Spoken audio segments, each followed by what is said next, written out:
is Hannibal here from thehannibaltv.com. Remember the days when AEW went head to head with NXT and demolished NXT? Those days are long over. Dynamite aired on Tuesday yesterday and got their lowest rating of all time, 0.10, just over 300,000 viewers. Meanwhile, NXT more than doubled it, 0.24 rating. Neither company really had big crowds. NXT had more than AEW. However, considering Randy Orton and other WWE stars, I think Jey Uso was also on the show.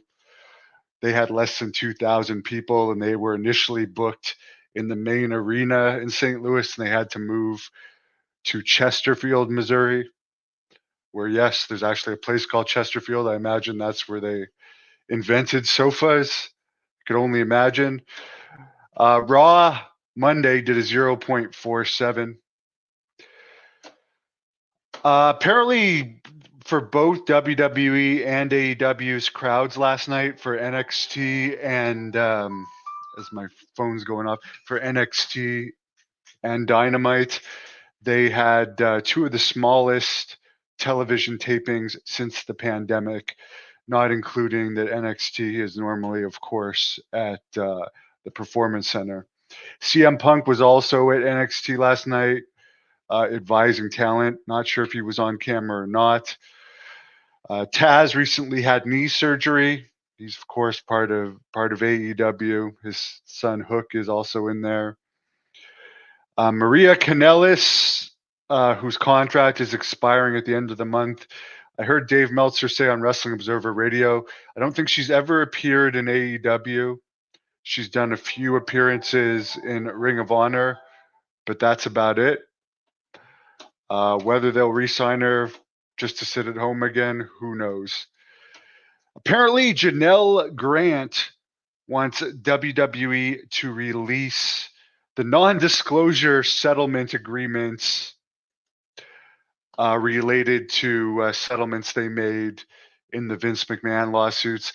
The whole point of why you pay people off to sign non-disclosure agreements is for them not to be disclosed. And she is suing WWE as well as Vince McMahon, so obviously they're not going to do that. Of course, she put this out in a press release because everything she does, I mean, to be honest, to me, it's like you're like just grasping for attention every week. It's one, I understand why you would file for disclosure of the non-disclosure agreements, but why do you send everything to the media? It's like, please do a story on me. Please do a story on me. I need attention. I don't know. I'm sick of it, to be perfectly honest with you. Apparently, there was a man ejected from the NXT hotel last night for trying to take pictures of female talent's feet. Britt Baker is sick, but it's nothing serious. Luchasaurus is recovering from a serious illness. So wish him nothing but the best. Never heard anything bad about him.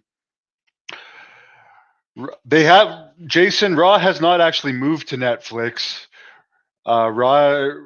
SmackDown has gone down since moving from Fox to USA. And by the way, Raw was only 2 hours this week. And I heard the reports that some of the matches were only like 2 minutes. It seemed like they were trying to cram 3 hours into a 2-hour show. And I heard some reports that Raw wasn't actually a very good show. By the way, this weekend I'm interviewing at least Tony Atlas, and next week I talked to him today. Don the Rock Morocco, the original Rock, I will be interviewing in Hawaii. So I'm looking forward to that. Hope everyone has a great night.